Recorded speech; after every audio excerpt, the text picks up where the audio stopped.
Can you talk a little about how you've seen things evolve when it comes to the nerd culture out there and opportunities that exist, like what you guys have done? Sure. I mean, well, I think nerd culture in general worldwide has just been embraced. You know, it went from being a strange Dr. Seuss word that had nothing to do with horn-rimmed glasses and pocket protectors to then being attributed to people who wore horn-rimmed glasses and pocket protectors and were nerdy about technology and video games and comic books and so on and so forth. And that was the stereotype. But now it's become something that's, and I'm trying to be a part of leading a charge in redefining it as, look, everyone's a nerd. Just what are you nerdy about? It just means you're passionate about something.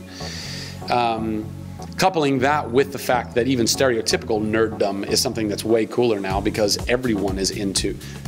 Maybe you never read a comic book ever in your life. You're still going to go see the Avengers because it's got some of your favorite actors in it, and it's a big kick-ass movie. And now you own it and love a piece and can relate to a piece of nerd culture. So guess what? You're in it, and you're also approving of it.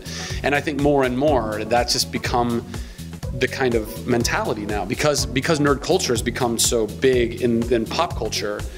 People have embraced it, and it's okay.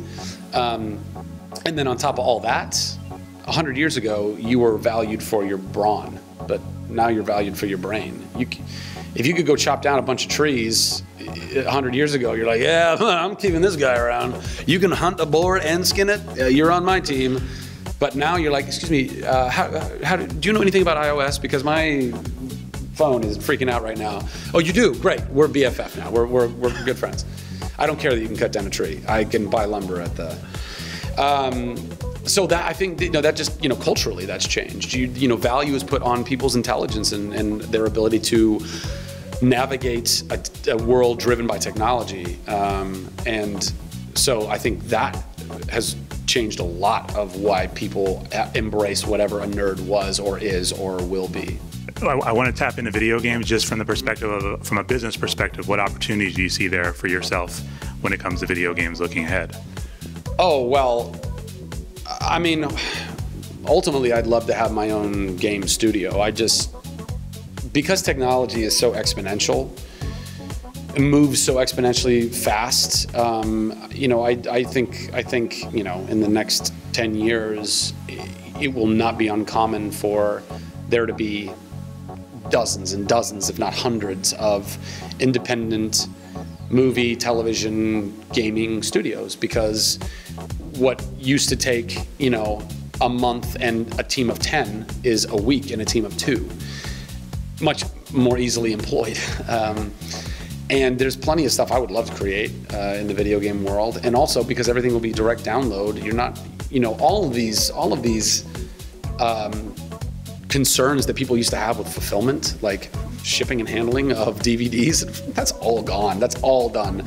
You don't need to have any kind of infrastructure like you used to have to anymore. Now you just need to have really good servers, and Amazon's basically taking care of that for everybody. So to be able to just generate content and get these deliverables straight to people, download them directly to their Xboxes or PlayStations or whatever that box is going to be in the next 5 to 10 years, that is the one box to rule them all.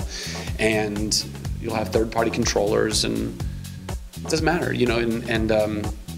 I'll go headhunt Cliffy B and be like, we're gonna work together now. I don't care who you're working for. Let's go make some really cool games, and I'll go headhunt some other great, film and TV cats and say, hey, let's go make what we want to make. And so that's what I'd like to do. And then, and honestly, I think video games are 10 years from now, you won't even be able to tell the difference between a video game and a movie. They're so cinematic.